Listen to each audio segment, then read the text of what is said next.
Blessings, everyone. This is Yanni, and today I'm not the luckologist. Today I am just Yanni, and I wanted to change the content of my videos and start posting more videos that relates to real life stuff. So today I'll be having a guest. Her name is Allyson Springett. Allyson is a survivor of lupus. Not just a survivor, she has cured herself of lupus. I've known Allyson for many years. She's a business owner, entrepreneur, homeowner, wife, grandmother, mother, all that good stuff. And I have seen Allyson post about being close to death doors with having lupus. This touches home to me because though I don't have lupus, I have a lot of clients with lupus. So I've learned a lot about this disease. So Allyson is going to come in next and she's going to talk about how she survived it, how much medication she was on, all the symptoms, how the stages it brought her to, and how she took care of herself and took stock of her life and became accountable for her own life and cured herself of lupus. And a disclaimer, I know I should have put a disclaimer first. If you do have lupus, this is not for everyone with lupus. This is just her own journey, all right? Feel free to share this with anybody with lupus. Hopefully there's something she is saying that could help you. But at the end of the day, this is just her experience with it and how she's cured herself of it. Okay, so you may not agree with everything she says, and that's fine. But again, be open-minded about what you're listening to and what she's trying to say. And I really thank her for coming here today to share this with anyone that it can help. Okay, so I hope you enjoy. And I'm going to post all her information. She's also a speaker, a motivational speaker, I should say. I call her life coach in with dealing with people with lupus. So I'll post all the information at the end. Feel free to hit her up and ask her all the questions you like. Okay, enjoy this video. Thank you.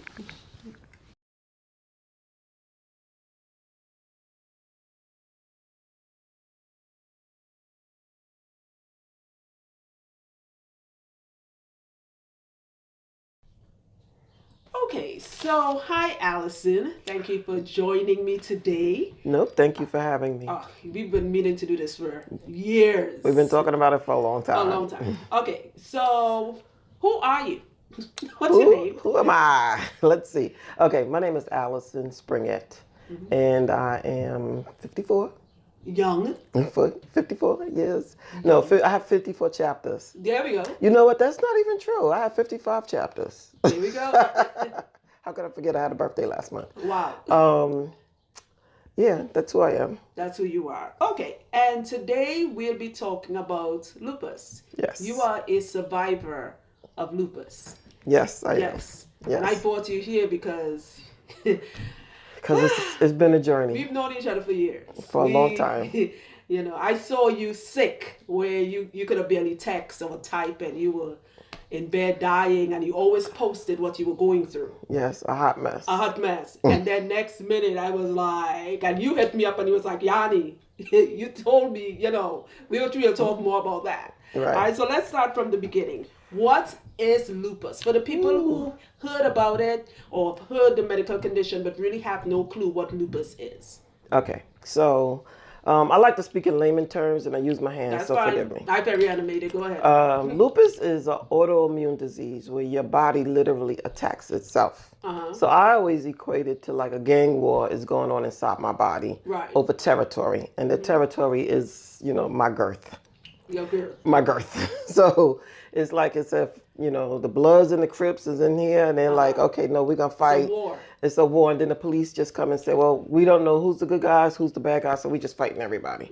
Okay. So internally, there's always a fight going on. Right. And that is literally what lupus is your body attacking itself because it doesn't know what's good for it, what's bad for it. So it's like, forget it. We're just going to attack everything. So that's what lupus is. But in medical, you said you also explained it medically. Okay.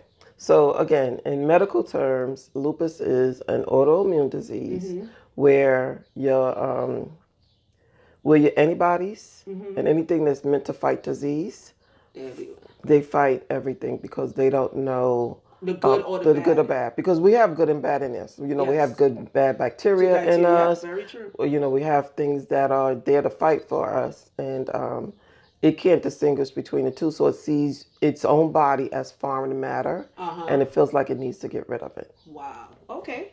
So, what are the symptoms of lupus? Ooh, that's such a great question, but it's so broad. And let me just explain that everybody's symptoms are different. I figured that. No two people are the same. It's like a snowflake. It is. And one of the things that when they go to diagnose you, which we'll talk about later, is the butterfly rash. So I never got the butterfly rash until like years later. But most people get a rash, and it literally looks like a butterfly there. That's why butterflies are like the symbols of lupus and everything like that. Right. The butterfly rash is one of the bigger indicators of that. But for me, my joints was affected. So like literally my joints would swell up. Oh, okay. My knees would swell up. My hands would swell. I was in a lot of pain. I had headaches. I had brain fog, like literally. So this was before you were diagnosed? This was before I was diagnosed. What was wrong with yes. And so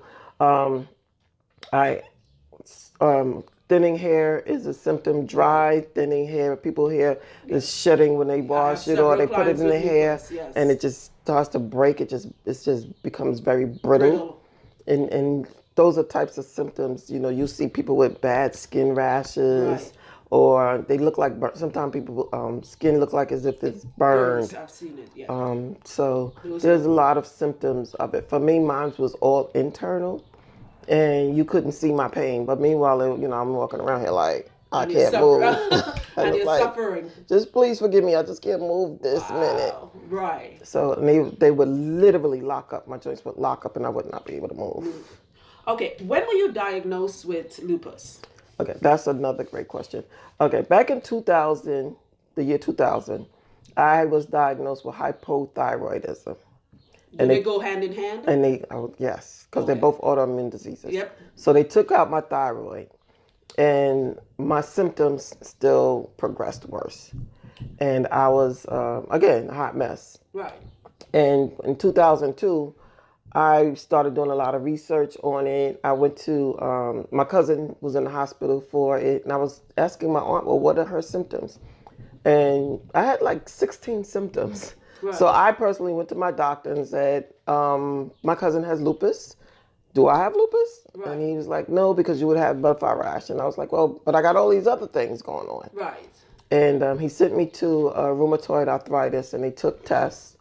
And they came back and was like, yeah, girl, you got lupus. They should have been diagnosed you with lupus like 2 years ago.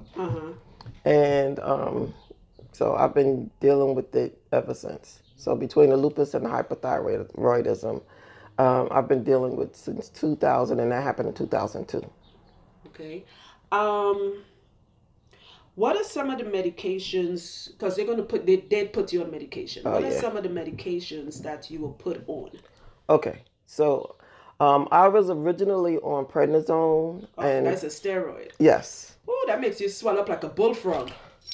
With swelling joints and everything else, I'm putting on things. And the whole thing for me, my body was just like weird. Because when I had hypothyroidism, you're supposed to lose a lot of weight. Wow. And guess who did not? Fatty over here. Fatty over here gained 60 pounds in a very short period of time, even though my thyroid was hyperthyroidism. And what they did when they took my thyroid out, they put you into hypothyroidism. Right. And then between that and the prednisone and the lupus and everything else, I was steady like gaining weight. And there was such a miserable combination because you're getting bigger, but yet still you're swelling. It's like, doesn't make any sense. The body, it was not making any sense. I remember running into somebody that I hadn't seen in years, and he told my cousin that I looked like I stuck my finger in a helium tank and just blew up. Blew up, yeah. Like a balloon. Yes. Wow. And so these were the side effects of the just a group of, how much medication, if you were off the top of your head, how much medication were you on at a time? The highest number of medications that I was on at one time was 8 medications. Wow. And that was because, each medication gives you a side effect. So they give you another medication to combat that side effect. And then they give you another medication to combat that side effect. And so when I decided to take changes of my life, I was on 6 medications. And then now I'm not, well, I'm only on one medication now. Which we'll talk about Which we'll talk later about on. later, yes. Definitely. How did lupus affect your life? Ooh. I didn't have a life. So I always had this thing, well, I had this saying that I have lupus, lupus don't have me. So I really kept said that on social media. Yeah. Yes, and I was like, well, it didn't stop me from doing anything. But when I look back now to where I am now to where I was, it really did stop me. So there was a time when I would not pre-buy tickets to an event. Even though, you know, you might get that early bird special, I never took advantage of the early bird. Because you never know what your day or your weekend would look like. I'd be a hot mess. Or sometimes I would not accept invitations to weddings or something like that was going to be very expensive. So you became like a recluse. Pretty much. I'm an introverted extrovert. Right. So, no, but that's by choice. But by choice, because I've done that because I'm an introvert. I just don't like people and I don't go anywhere. Right. But once the lupus hits, it's like you have no other choice. Then exactly, because you have to manage it. Yeah. And you know, this was me managing my life, and you know, like again, something expensive I would not take advantage of beforehand. Because I never knew what I was going to feel like the day of. And I mean, literally the day of. I could be up getting dressed, and then all of a sudden I'm like... So a crisis could hit like in no time. Yes. I'm like, okay, I got to go to bed. So anything like that. You and your king can say, okay, let's go spend a weekend out, hang out with friends or whatever. Or if we did, I managed it. Okay. So if I took a trip for the weekend, or once I got there and I'm like, okay, guys, I don't feel good, I would have mechanisms in place where everybody can just go and just leave me alone. Let me rest, because I didn't want to be a burden to everybody else, right, and stop everybody else's joy. I remember when I used to shop with my kids. At the time, they were teenagers. They were younger. I would literally go to the mall, take them to the mall, because I was a driver, take them to the mall, then I would find me a bench to sit down. Wow. And just let them shop. And let them shop, and then they will have to come back and show me what they got, or come and get me when it's time to pay for it, or stuff like that. This had a huge effect on you. It did. So where I was, like I said, I had lupus. Lupus didn't have me, but I was lupus's bitch. Yeah, I told you, be candid in this video. That's slapping me around, but I thought that this was me managing it. Right. But like I said, when I look at the quality of life that I have now versus then, that really wasn't a lifestyle, because I had to take naps. I literally had to take naps. Yeah. I used to have to get iron transfusions. So my life evolved around iron transfusions, naps, just managing the disease. Right. And, you know, having good days and good weeks. Horrible days. So you had bad and badder. Yes, exactly. Right. Pushing through, even though like this, you know, I couldn't feel good, or I'd have to go to the bathroom, throw up, like, you know, just pushing through all of those types of things. Wow. Okay, so is there a specific test for lupus? Because somebody might be listening to this, and like you said, you suspected it, luckily, and sorry to hear that your family member had it, and you like, you know, because there are people walking around with medical conditions and it's undiagnosed and it's progressing worse, and lack of insurance, lack of knowledge, lack of not being helped by the medical system, you know. So there's somebody listening to you right now saying, oh my God, and I hope whoever's listening to this is not a hypochondriac, because they're like, I think I have that. No, you could just have, you could just be tired. It might be lupus. But how could one test for lupus? That is a great question. You actually asked a lot of things, but then... I know. But we did a thing, I know. So there is an ANA test, and what that does is that test to see, it's a ratio of what you have going on in your body. Right. When I took my test scored like high, like I forgot what the ratio was, because... now that I don't have it, I'm starting to get the numbers confused with talking about it. But anyway, I tested really, really high on the spectrum of my ANA ratio. Right. Being just like off the charts. So it was a blood test? What was it? Yeah, you have to take a blood test. It's a series of tests that they do. I can imagine. So several tests. Several tests, yes, that they do. I actually also did cognitive tests for my brain, because like I said, I couldn't. Functioning properly. It wasn't. It was not. You said you were blurry and you were... Yeah, it was like very foggy. Like literally, I could forget something mid-sentence, which, a lot of people say, well, that's a sign of dementia. But then I remember it later, and I can remember stuff from my childhood, and I couldn't remember. So one of the symptoms is forgetfulness. That's what you're telling me. It's foggy because you remember, but you forgot. Right. It's a foggy type of thing. And then, for me, I started forgetting, what was real versus, some of the stuff that's made up in my head. Right. So that's what the cognitive test is for, to test that too. So, yeah. And then there will be, I'm assuming, a physical test for your body. Right. Well, the physical test, it's the same thing that they do for people with arthritis to see what your flexibility is like. They test to see what your bone, if there's bone on bone going on, things like that. Calcium deficiency, how much cartilage that you're losing, and things like that. So it's pretty much the same thing that they test for arthritis. So I know somebody is asking in their head, and this is one of the many $1 million questions: is there a cure for lupus? Okay, so this is where your audience gonna call you and cuss you out. I know, but we was coming for the foolishness today. Because you and I are both unapologetic and very disrespectful. So we know.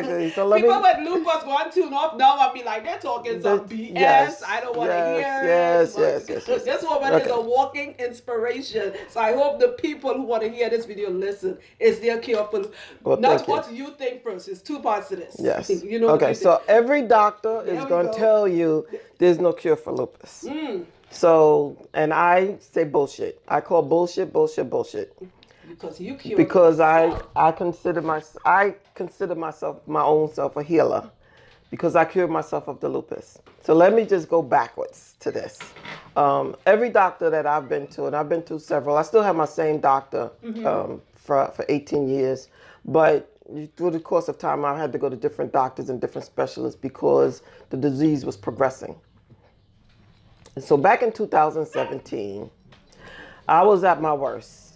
I have my own natural hair care company. I'm plugging right now, Mystique Natural hair care product line. An amazing product line. Let's plug that in. Absolutely. Dry, brittle hair. Okay, so if I even start with that, the reason why I even started my own business was because when I was diagnosed with, when I had the lupus, and I would go see my doctor, and he said, Miss Springett, you're my only patient that I can't tell how sick you are based on the condition of your hair. What do you do? So I started telling him about my homemade concoctions. So he asked me if I would go and speak to some of his women's group. Right.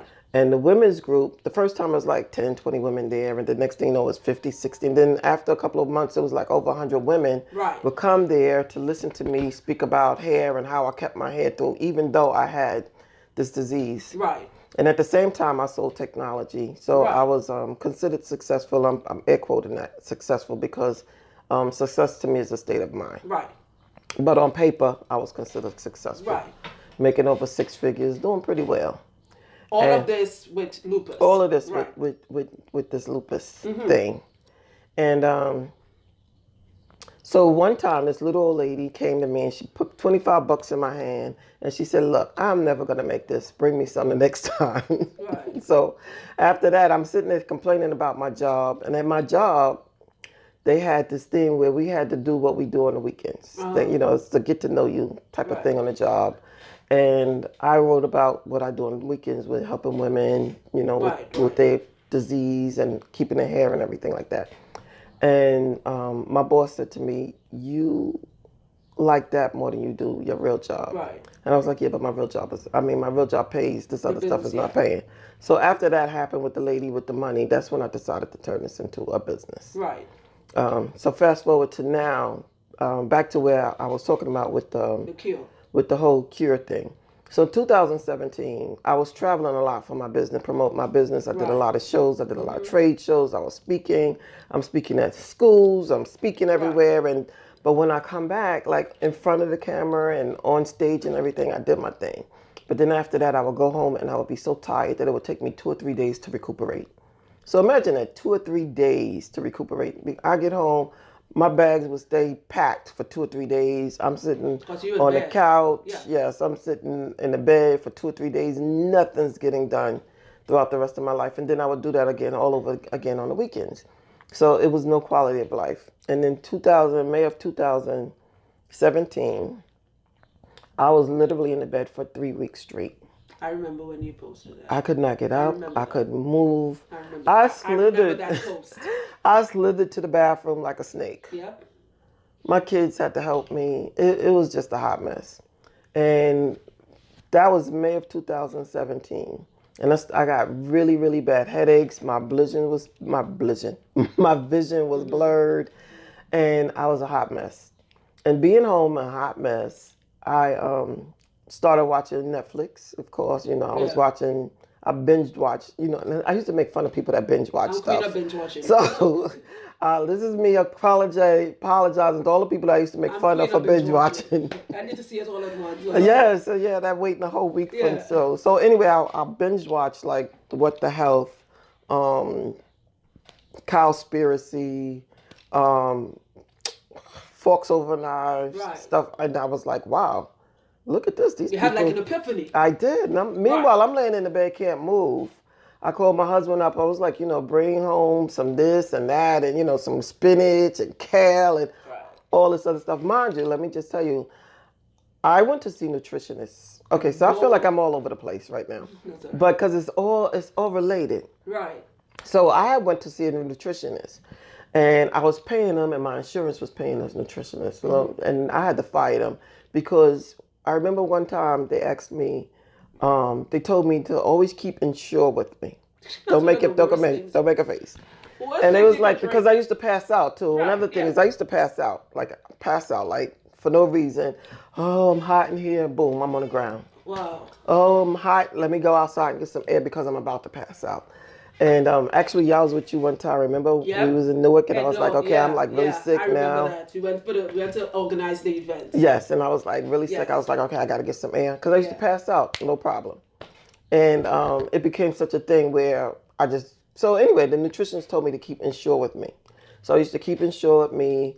And then one time I asked her, I was like, well, why do you have me taking this Ensure when it has as much sugar as a Pepsi? There we go. And I like her answer, which was something like, it's not the same, or, some kind of crap. And I did my research and I was like, okay, she's full of crap. So I fired her and got another nutritionist. Again, my insurance was paying for it. But this particular nutritionist, she had me drinking 2 diet Snapples per day. Wow. And again, I'm drinking these 2 diet Snapples per day. Diet, you know what they did to do? Even get me started. Again. I asked her, why do you have me drinking this aspartame? There we go, aspartame. And she said, pure cancer. And she said, don't worry, you're not drinking enough of it to affect you. Wow. Oh, so I fired her. So I was like, you're okay. Just meeting people who talking but BS. These are experts. Right. They have degrees. They have shingles up in their office. Yeah. Again, they're getting money from the insurance company and they're getting my copay. Yeah. And I was like, okay, I cannot copay this bull crap anymore because now I'm co-signing the foolishness. Exactly.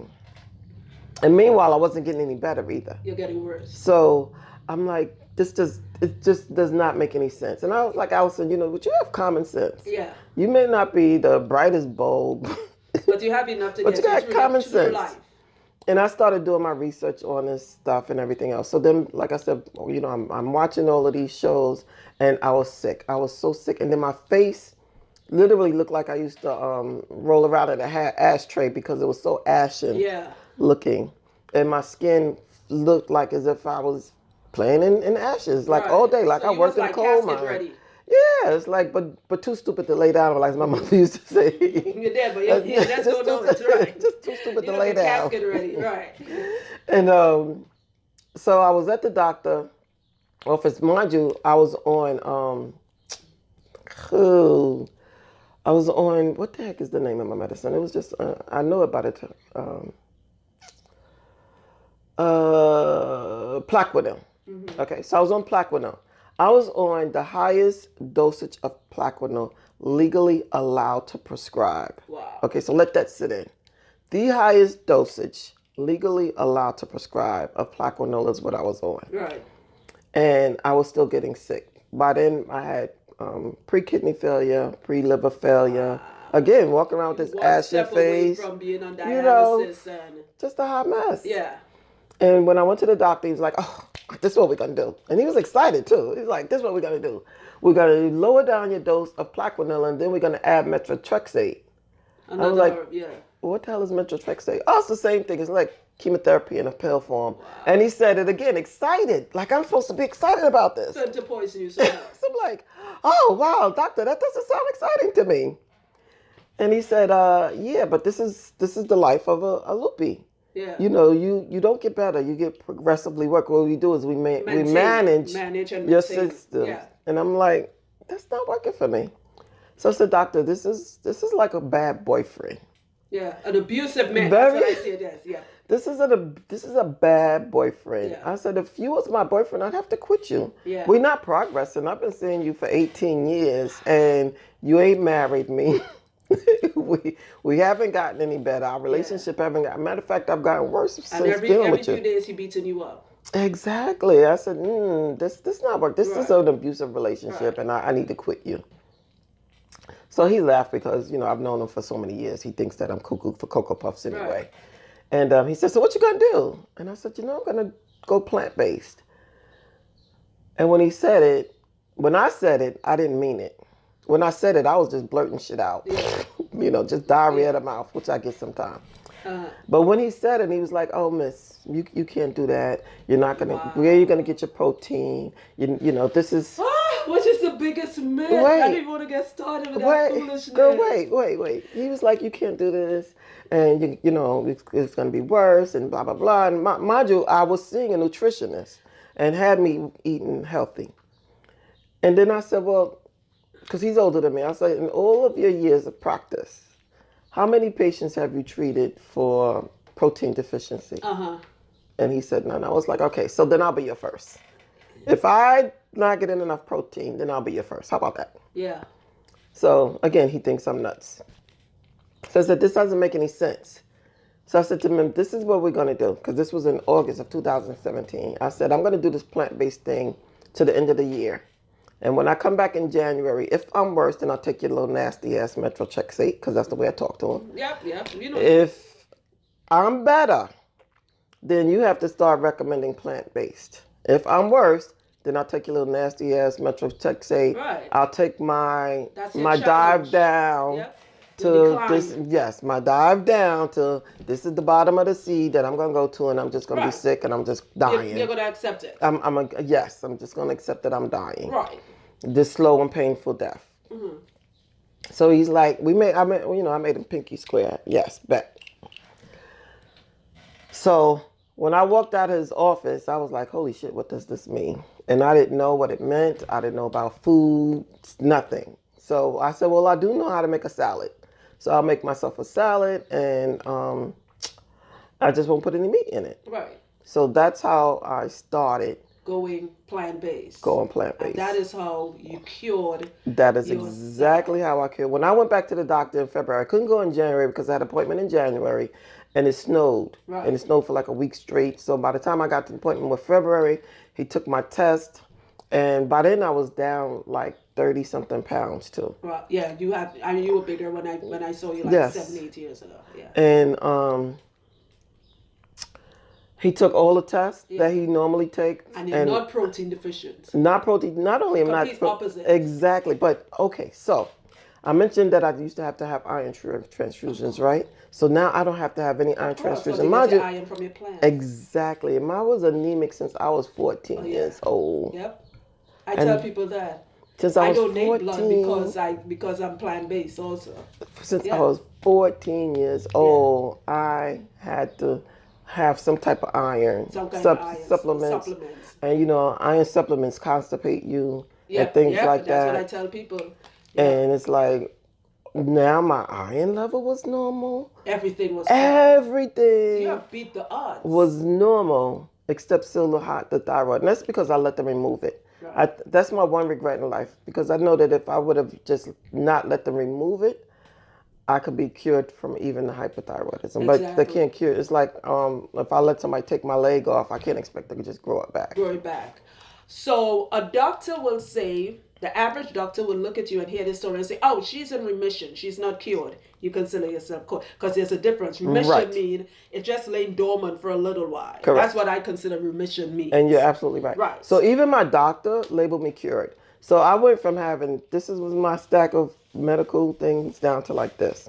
So when, I would say like April of 2018, it's a Saturday, I get a call from my doctor and he's like, I have you on speaker. I'm not kidding you. I'm at a conference and we was talking about lupus. And I told them that I have a patient who I've cured from lupus. I was like, okay, doctor, I'm gonna let you take credit for that in front of your little doctor friends. But you want, like you can I'll let you take credit for it. I'll go along with you. You lying, because I was the one who told you. I'll go along with you, boo-boo. And he was like, the doctors don't believe that this happened. I was like, yep. And they was like, at the time, I had lost 37 pounds. Yes. Now it's like 49 pounds. But they was like, you must be doing something else. And I was like, no. Plant-based. Colonics is something else that I do. That's another thing that I need to talk about when we talk about curing yourself. But that's it. It's a lot of people say that what I do is extreme, but to me, being sick is extreme. When you've been in the bed for 3 weeks because you simply cannot move, that's extreme. That's extreme. You have to have iron transfusion, that's extreme. Right. When you have to have surgery for this and that, that's extreme. And when you're constantly in the hospital, extreme. Yeah. I don't know if you remember this, just off topic, but it's a part of the topic. You had hit me up because you're on my personal Facebook. We've been on each other's personal Facebook for years. We met at an event years ago and we fell in love with each other. We've always been cool. And one day you hit me up on Messenger on Facebook. I don't know if you remember this. You said, Yanni, you were right. And I was like, what the heck Allyson talking about? You said you always post up, because I post different on my personal Facebook versus my business Facebook about animals, team vegan, plant-based. And you said, I thought it was about saving, those were the words you used, Yanni, I thought it was about you saving the animals.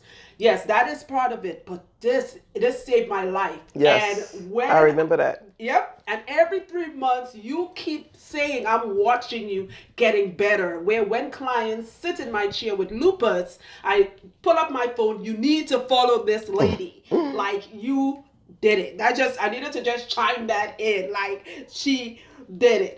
So let me ask you this question. When you because you were giving lectures when you were sick and when you was lupus bitch, quote unquote from you, right? You said it. That's right? The truth. You were giving speeches, right? And I'm sure everybody was listening. But now, right, because you are mentioning an actual sacrifice, a life change, and not everybody's willing to make that life change. Right. And I know the names of some of the people, we know them personally, who look at you like you're a charlatan. Yes. We can call the names right now. But, when you talk to the average person with lupus and they ask you how you did it, and you say, listen, there's no quick fix, this is how I do it, how do they look at you? And what are their response or their emotion state? Okay, so most of them look like as if I got 5 heads trying to give them one. Right. Most of them don't believe it because they're doctors, they're medical doctors who went to school for all of these years. Brainwashed them. Told them that there's no cure. And they look at me like I'm an anomaly. And I'm like, no, I'm not an anomaly. And the reason why I know that I'm not an anomaly is because I have 16 people that I've helped overcome various diseases. There we go. Like PCOS. I have a lot of clients with that. That's another video I'm going to be doing yes. soon. I have a Plant-based, lot of clients. And who even, diabetes. That's off topic. That's women who doctors said you can never get pregnant. And when I told them go plant and they changed their life, they have babies. Now that I have people who come in here just with PCOS. Exactly. Oh, yeah. Exactly. Yeah. Diabetes. Yes. Fibroids. And the thing about black women is we have fibroids. So do white women. Let's get that very clear. More predominant but I was a big badass. The same way we're Black Girl Magic, that's the way our fibroids are. Yeah. They just bigger, badder, and they're more intrusive. Yeah. Very disrespectful. I had mine 15 taken out a couple of years ago. So I know. So again, go plant-based, clean that system out, do your colonics and everything else. We have too much clogs going on. In our body. And a lot of stuff. Most people will sit there and tell me, I can't do that. And I'm like, well, why not? And it's because of the food addiction. One of the things that what I've learned now that I didn't know then is there are a lot more doctors that graduate from medical school that go into the food industry than they do in the healthcare. Yeah. And why is that? Is because the food industry pays them more. They pay them handsomely. Yeah. And you don't have the same insurance that a doctor has to pay.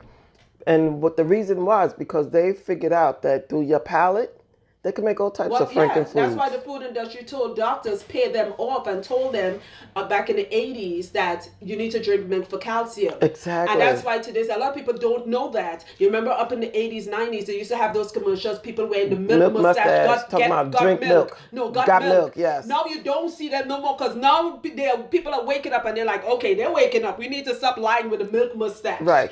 Same thing with sugar. Yes. It's now they're admitting that we need to let them know sugar not just causing diabetes. There's other things that sugar is doing. And sugar doesn't even cause the diabetes. That is what people don't understand. It's not the sugar. Sugar is the most, man, we're going off course. That's a whole other video.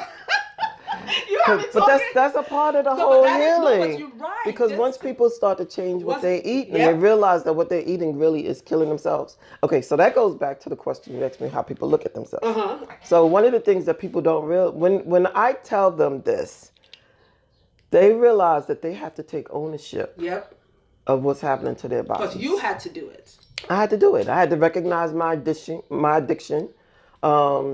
And again, I'm not a junk food eater. I don't eat a lot of candy and all this. But I thought I was eating right, eating the meat. Like I would eat meat and a lot of vegetables and potatoes and all this other stuff. But it wasn't until I went plant-based, whole food plant-based, that I was able to get cured. I used to get pimples up under here, like really bad, where they were hurt inside.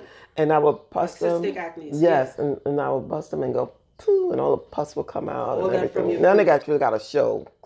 But I don't have acne. You see, I have makeup on now just because I'm on the camera. When you came in, your skin, because you were saying something when we were joking and said you were casket ready. When I saw you 8 years ago when we were planning that natural hair event, and I didn't know you had lupus, and I was like, wow, her skin looked dry, and I just thought maybe it was the weather. And it's after you said that, so yes, she did have really dry skin. It had like a dryness, a gray look. Yes.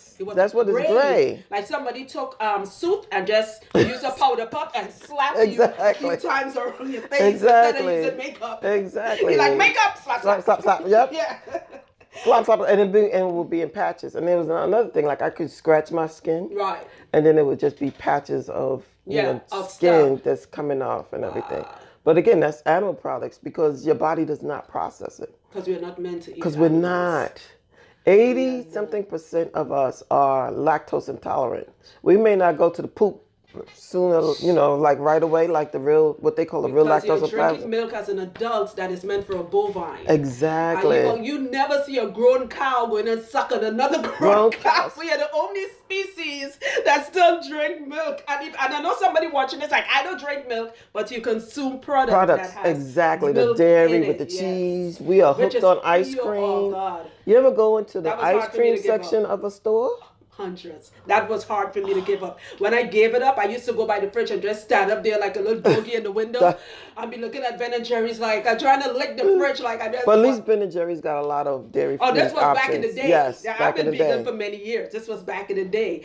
But the cheeses and everything like that, when I tell people this, the biggest thing they're like, you want me to give up cheese? And I'm like, that was hard. And I'm like, you have to think of this as an allergy. So if you went to the doctor and the doctor said you got to give up peanuts, you'd give up peanuts. You have to give it up. You'd give up peanuts. Yeah, and you have to look at it like it's a horrible allergy. Right. Yes, like it doesn't love you. It doesn't love you. You mentioned cheese. I can't tell you how much clients sit in my chair and dandruff, seborrheic dermatitis, whatever. I met a man years ago at a funeral home, and he would make this noise with his throat.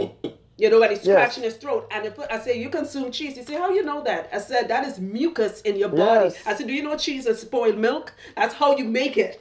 Plain and simple. Exactly. I said, and it's pus. And it has to come out. So it's pushing itself out. It has to come out through acne in the skin, has to come out through dandruff in your hair, weight gain, so many ways. So what's the word? Seborrheitis? Seborrheic dermatitis, which is cradle cap for babies. Exactly. Yes. Eczema. Eczema. I have so much eczema clients where I'm seeing it all behind their ears. The other day a client made a joke. She said, "Jan, you're the only person where after Jimmy washes her, I'll take the washcloth and wipe it. She's not dirty, it's that it's acting up. Because it's coming from the inside It's coming from the inside out. Wow. Yeah. So wow, this is deep. So, but I like you with you. You're not just saying the word vegan. because I personally hate that word. Though I am considered vegan, give or take, but I like how you're more going towards, you're saying the word plant-based. But you said something earlier when we were rehearsing this. You said, Yanni, I had to take responsibility because I realized I was at fault. Yes. And a lot of people, no matter what medical condition they have, they're not realizing your own choices is what getting you. Your doctor could only give you so much information. At the end of the day, you have the choice to say, am I going to continue this? Or do I want a better quality of life? Exactly. Well, let me just tell you, my personal opinion is that medical doctors are there to diagnose you. But after that, you're there to fix yourself. I always say that. My doctor he used to always tell me that people want good news about their bad habits. And I believe that. So a lot of times when I tell people that, they're literally looking for a magic pill. Like, okay, can I take this pill? They want the magic pill, and the quick fix. The same thing with any other type of pill. It's going to make you worse because of the side effects. But let me tell you something else about medication that most people don't know. They all start with a plant. Yeah. Every medical, if you everything look we have. at every... It doesn't start with a piece of plastic. I say the same thing. It starts with the plant. The original form of it has to come from a plant. Yes. So then go to the original form of it. I thought I was the only person who said that. No, and I'm like, look, if you read in the ingredients, you will find, and it might be a long word that you can't pronounce, but then if you look it up, and it will say, it will really mean dandelion. Yep. Start from dandelion. It will really mean, oregano. Exactly. I'm like, when you sit there and think about all of these things, then it's like, okay. And then another thing is, like, I get into a lot of arguments with Christians. Oh, yeah. Don't come at me. But I don't care. I could take you. Yeah. Y'all Christians are the worst believers. And y'all sitting up there and it says, oh, well, the doctor sent, you feel that God sent you through the doctor. No. The doctor to you. Bullcrap. He tells you right in Genesis 1:29 that I will give you your herbs and the plants. Yep, for there we go. healing. I used to be Christian. Yep. And it tells you it tells you right there. there. Go fix your in my Trinidadian accent. Go fix your blasted self. You can do it. Yes. Clean your gut. Everything. Preach. If you have problems with your toes, let's say you got fungus in your toes, clean your gut. Yep. If you have problems with your head, it starts with the gut. Clean your gut. It starts with the gut. The kidney, the liver, the gut. It holds everything. And it has memory. Yep. So it remembers when you treated bad. Yep. And it's like, okay, well, you treat me bad. There are people walking around with parasites. There's something, Jimmy and I talk a lot of clients when they come to us about how to rid yourself of parasites. Yes. And I will ask clients, how old are you? And they're like, well, I'm 40. Do you know you have parasites that are 40 years in your body? Exactly. You never got rid of it. You understand? And because of what you're eating, the parasites are preventing nutrients from getting into your body, and it's preventing waste from getting out. Exactly. So you have this wall of parasites that's sticking everything. Exactly. And it's eating up, and it loves you. Yeah. And when it gives you like them hunger pains, cravings, and your cravings, that's just the parasite saying, feed me, because they don't want to die. Yeah. Because true hunger actually is from the throat. It is not in your gut. The stomach has a mind. You have two brains, your brain and that will make you think that, oh, I'm hungry. But it's really the parasites. What are you going to eat? That's the question. What are you really going to eat when, when the parasites wake up? Exactly. Because the parasites don't want the dandelion. Yeah. they don't want the green juice. They don't want the That's right. They're like, oh, serve me something sweet. Serve me something savory. So my other question is this. Back to show you that long thing we just did. Sorry, guys. Sorry. Because you can number two people who love talking. But if somebody, I know somebody who loves loves it. That's why you my girl. If we get one person to find this video powerful, we did our job. This is not everybody. Like, even though I'm not Christian anymore, I do quote little parts of the Bible. 5% of it does make sense. They say those who have eyes, let them see. Those who have ears, let them hear. Exactly. Not somebody gonna look at this because of whatever feelings they have, because you have your own subscribers and following. I have mine. It would be like Yanni and Allyson talking BS. I know. She's nuts. They're both nuts. But I own it. Listen, I'm I own it. Like wait and say, I'll be that. Yes. Right. So. But I can help you. There you go. If you're willing. But those who want to listen and do the work, because I can't do the work for you. There you go. So you're plant-based. And you answered some of the question I was actually going to ask you. It is true that, which we were just discussing, animal consuming animal products would have an effect on lupus. Absolutely. Making it progressively worse in time. Right. Right? How is your life now? It's a whole 180 degrees different. First of all, my energy, what time is it now? Like 11 something? Yeah. And I don't feel like, oh, I'm going to need a nap in an hour. I haven't even eaten for the day because I fast. My first meal. Fast. Yes. My first meal is 12 o'clock. Mine is at 2 so, to 10. I love that. Exactly. So I'm 12 to 8. Yeah. Just drink hot water. Yes. That's my thing. Everything, it makes a whole lot difference. From again, the way I think, the way I speak. I have more energy. My whole family now. I was about to ask you that because you're king. You're still young. You're not trying to get up in your business, but we say we'll be candid. Yes. This had to affect your life sexually. Like, do you mind if I ask that? Like, you don't go want to ahead go ask. into detail. Go ahead like, ask. because you're a beautiful sister. You're young. I've met your king. Like how somebody with lupus might be watching this and say, yeah, it's been a while. I can't be intimate with my partner because I'm always sick in bed dying. Yes. Well, there's a whole lot of dynamics that went with that because, again, I used to have the iron transfusions and, the fatigue and all this other stuff. And plus the pains. Yes. So you can't flip my ass over. Yeah. And be like, take it this way. Had to be patient. When you have lupus. But it's not just that, but on his end too, because my husband had prostate cancer too. Yeah. So again, on both of our ends, we both were sick. And my husband went down from 6 medications down to maybe 1, maybe none. So he's plant-based actually, because my husband's plant-based now too. One of my daughters is plant-based now too. I have a lot. I have helped 16 people get over various diseases becoming plant-based now. So everything in my life is totally different from what it was before. Right. It's like night and day. It's like night and day. You have a second birthday because every year you always say it's been so and so years since I did. I got pay attention. You do. I've been stalking you. I'm like, okay. So and actually my if you remember, my doctor used to give me beads every year for my birthday because I made it another year. Yeah. And this year he gave me like a little figurine, and he said we're gonna start a new tradition because the beads was a part of what he did for me for being sick. So he wanted to start something new. So he calls it the cure. The cure, yes. And he says we cured you. So I'm like, you so French. Okay, go ahead. You French. Take it. All right, if you say so. So what does the doctor say now? Again, he calls me about things to speak, to talk. One of the biggest things is that he is now introducing plant-based to his customers, to his patients, but he's also doing a study. Right. And he wants me to be a part of a consultant. I was like, look, I can't do these things for no monetary value. And he said, don't worry. Right. Ching. We got you in the budget as well. Because you really opened my eyes to what this thing is doing. He's been delivered. Yes, he did. Yes, hallelujah! I've been delivered. And he's a believer. He's a believer now because he's like sees the whole thing is totally different. And also, I used to have to go to the doctor a couple of times a month, and now I literally go. He calls me first of all, so I'm like, okay, you must need money now.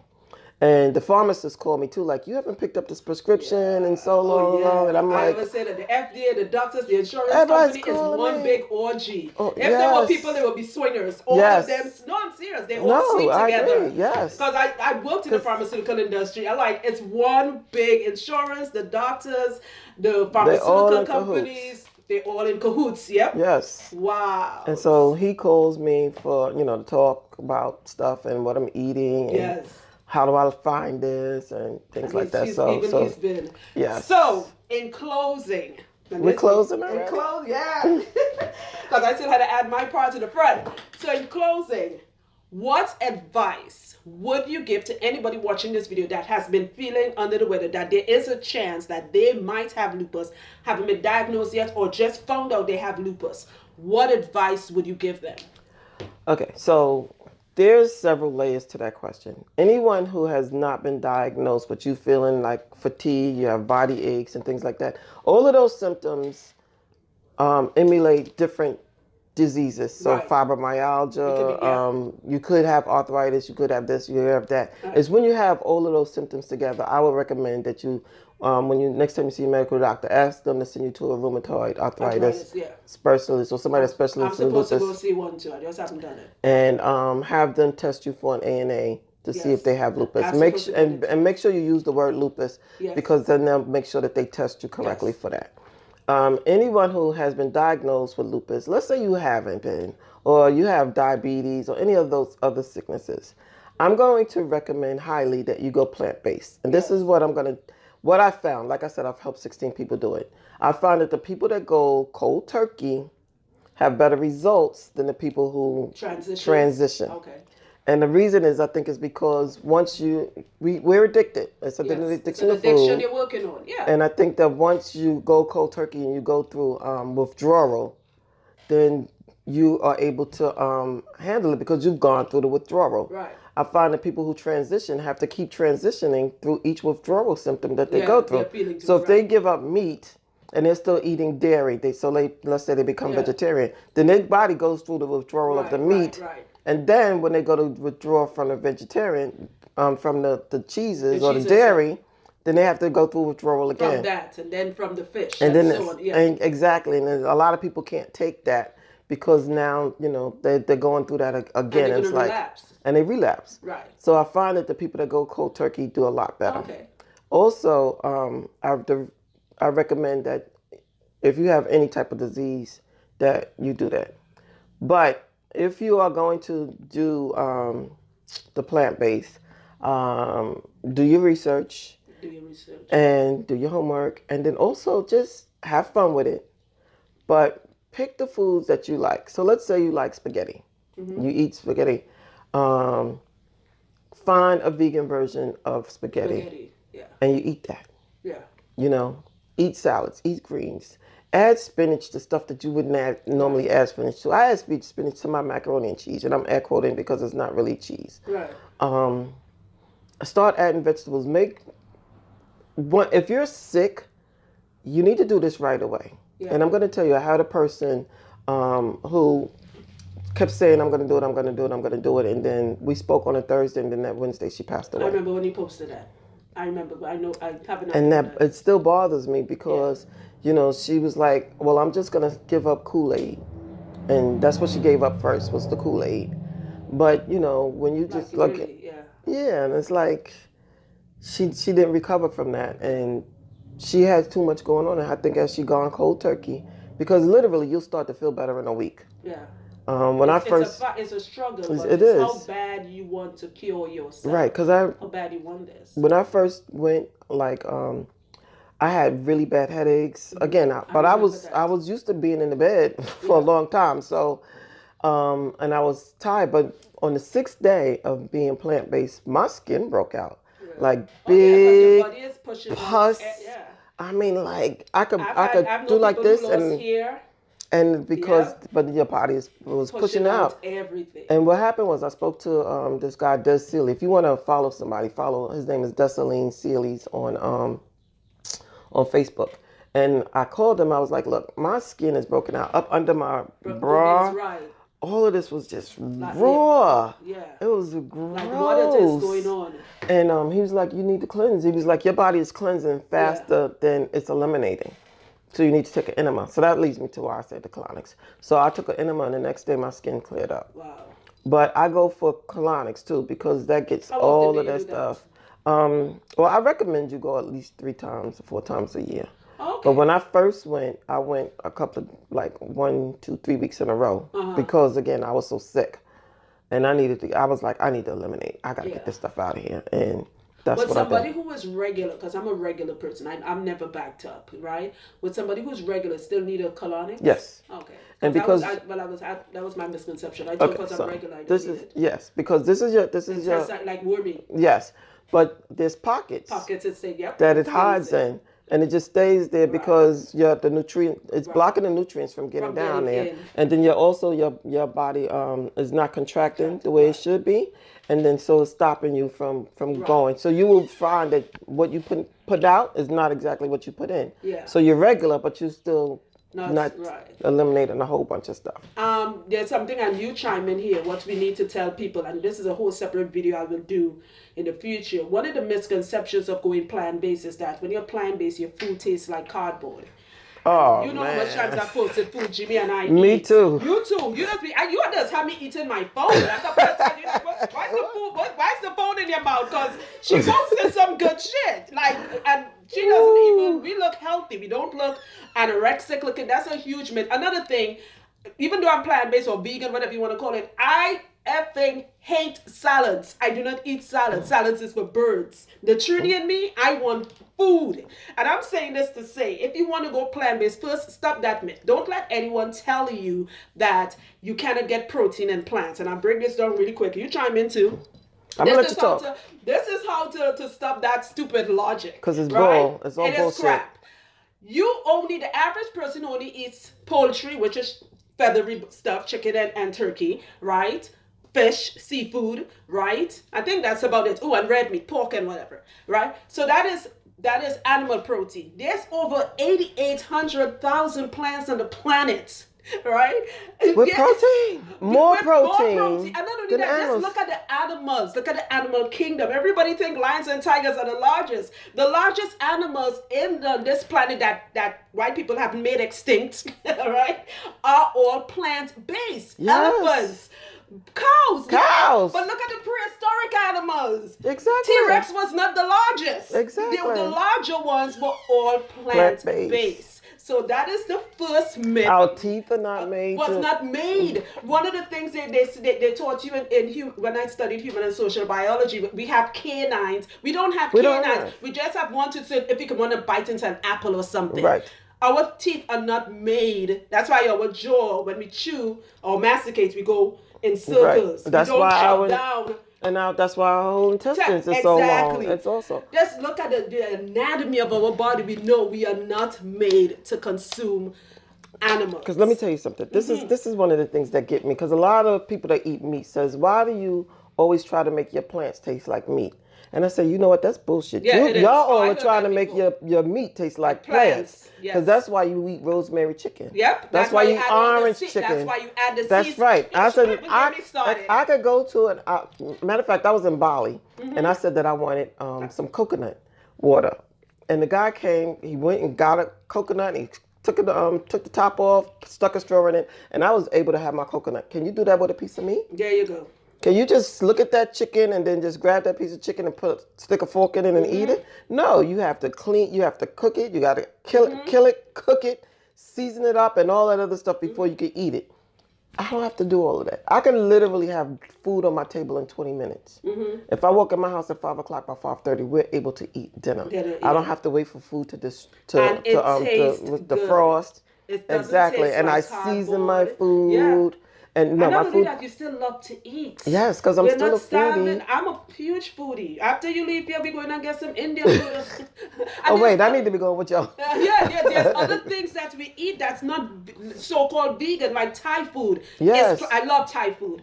Anybody who knows me, Indian food. Oh, my God. Indian. And if you go like... Mediterranean, we could go on. Exactly. We went to Bali, and there's so many restaurants that are plant-based.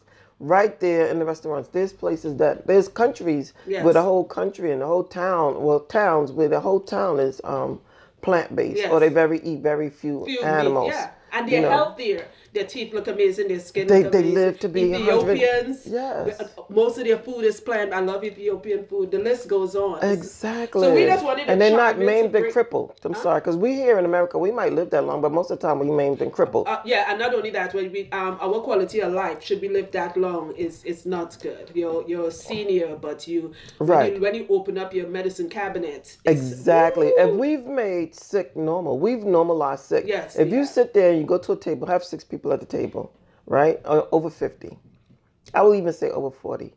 First of all, you're starting to see young people carry medicines more often. Yep. You see young people carry Tylenols for their headaches, or they carry something for their menstrual cycles and things like that. You will see young people actually carrying more pills than they before.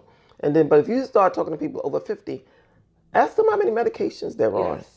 And you'll find that they're on something for high blood pressure. Yes. They're on something for this, something for that. My clients and I were talking about that yesterday. There are more young people. When did the epidemic of cancer, I call it an epidemic. It is an epidemic. In our age group, we heard about that cousin who knows somebody who have an aunt who was smoking and they had lung cancer. Exactly. There was like 3 basic cancer, lung cancer, and it was very rare. Now I'm hearing cancers that... I'm like, what is what? I have a client. She had cancer of the soft palates. That's the thing, and the wiggly thing in the back of your throat. Like, how do you? That's all she had cancer of, the soft palate. Right. She called it a long name. I'm like, sweet baby Jesus in a onesie. That's a cancer. That's a type of cancer. You know, it is. And I'm blessed with what I do for a living. I just meet all these amazing people. You mentioned something, and I just want to say this in closing. Why does it? You lost somebody who you were trying to change. Right. And those of you who know me on Facebook, remember when this happened 2 years ago. I had a client, her name is Christina. I remember. Her name was, right. And I'm speaking in past tense. And I remember Christina booked me on the 17th of November. I was going to Georgia on maybe 3 days after she booked me. And she said, Yanni, I'm coming she was supposed to come, I think, a couple of days after Thanksgiving. And do the math, guys. And Christina will come here and she, just like your friend, Yanni, I'm trying to change, but you know I love food, blah, blah, blah. And I said, Christina, I want you to change. She had just purchased a house. She invited Jimmy and I. She was like, you know, I want you guys to come and see my new home. I'm doing a housewarming. And Thanksgiving falls on a Thursday. It was Thursday, Friday, Saturday. Do the math in your head. So she's hanging out with family. That's Sunday because it's a 4-day weekend. By the Monday, her husband calls me. And I thought he was calling me to say, you know, Christina, have to reschedule or something. And he said, Christina died. I did my clients here in her casket. I never posted that picture, but I show clients that picture. She actually wore my mother's skirt because my mother make African skirts for my clients. And the year before, she wore my mother's skirt to go on a cruise. And the husband was calling me to tell me, could your mother make her a skirt? And I said, she already has one. And Jimmy and I traveled up all the way to Trenton. And I was talking to her because I used to work at a funeral home. And I said, Christina, this is not how I wanted to do your hair. And I put the rose, I'm saying it with my paws raised and everything. And I did my clients here in her casket. This is why I want to come away from doing lock videos and just do things like this. This is why you drove like 2 hours away from me. Yeah. She drove 2 hours away. She's 2 hours to here. Yes. To come do this. She wants nothing in return. Hopefully I can treat her to lunch, but to you know, so we can reach somebody. Each one teach one. Yes. You understand what I'm saying? Exactly. Do you do what if anybody needs to reach you? Could I put your contact information? Yes. Right. You could just tell them to reach out to me on Facebook through Facebook, right? And, well, I would post because it's going all over. So I'll be putting your information, but you're more a Facebook person. Yes. Right. So I look at her as a coach, a life coach. That's what I see you as. I'm sorry. I'm looking at her as a life coach. I'm looking at you as somebody who is changing lives. Your inspiration. I've been plant-based long before you. I've called your name so many times. I know some people watching this video and that's the lady Yanni always talking about when you got lupus. I know the person. You know, and I am proud of you. Thank you. You are glowing. Thank you very much. I'm proud of your king for putting up because it's a lot to put up with a sick. It is. That is the vow for richer, for poorer, for better, for worse. And he's seen you at much worse. Yes, through sickness and through health. Yeah. And I was a hot mess, and it don't say that there, but a hot mess. And I like how you said lupus was lupus, bitch. I was. But we are here to make changes. So everyone, I want to thank you for watching this video. We did it exactly in an hour and a few seconds. Right? I would like to invite you back. I'll be glad to come back. If you guys want to see her again to talk about more stuff, we'd like to do one just up completely plants. Right. Or if you have questions. Yeah, if you have questions, because you're going to be on this thing, so you have permission to answer the questions. Okay. Right? So she will be on the stream answering the questions. Please, no luck questions. There's other shit going on in the world other than what is used to wash your hair. By now, you all know that. Right. Yeah, I did enough video. There's way more stuff going on in the world. All right. Somebody's suffering with lupus right now, and this video might be, oh my God, I was meant to see this. I might have lupus. I was just diagnosed. All right. So next time I would like to have you back, or we could meet. I could come by you or something. That would be good. And who knows? We could do one with you doing a meal, something quick. Yeah. You're not seeing me cooking. I cook shit. That's why I go to restaurants. Oh no, I love to cook. There we go. So that would be a good one. We could do a nice simple meal so we can break the myth of me eating cardboard and salads.